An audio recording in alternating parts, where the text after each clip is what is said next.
the ability to have a healthy discourse with the regulatory bodies on this topic? I mean, there's no question that regulators pay disproportionate amount of attention to that which generates press. This is just an objective fact. And Tesla generates a lot of press. So in the United States, there's, I think, almost 40,000 automotive deaths per year. But if there are 4 in Tesla, they'll probably receive 1,000 times more press than anyone else. So the psychology of that is actually fascinating. I don't think we'll have enough time to talk about that, but I have to talk to you about the human side of things. So myself and our team at MIT recently released a paper on functional vigilance of drivers while using autopilot. This is work we've been doing since autopilot was first released publicly over 3 years ago, collecting video of driver faces and driver body. So I saw that you tweeted a quote from the abstract, so I can at least guess that you've glanced at it. Yeah, right. Can I talk you through what we found? Sure. Okay.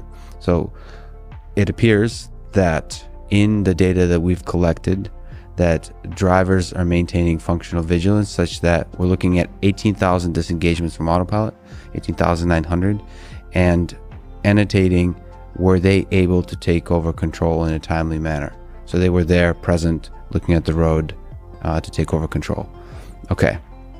So this goes against what many would predict from the body of literature on vigilance with automation.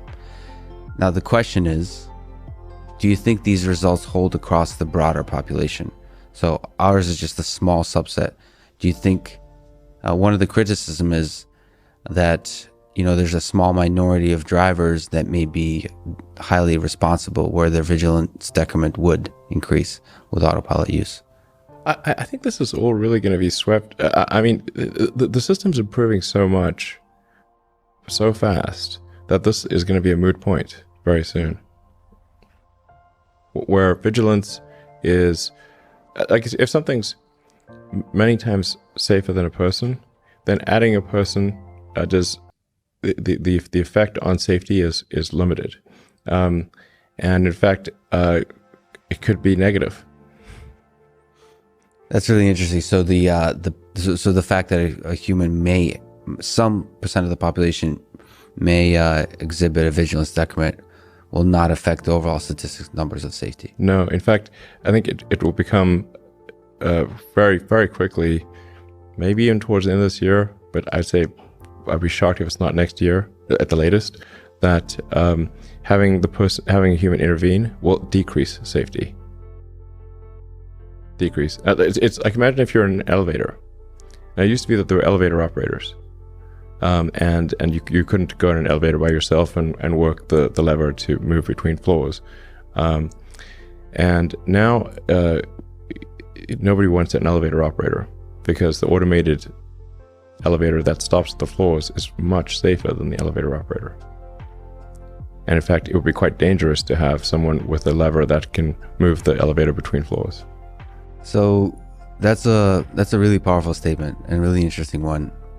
But I also have to ask, from a user experience and from a safety perspective, one of the passions for me algorithmically is camera-based detection of just sensing the human, but detecting what the driver is looking at, cognitive load, body pose.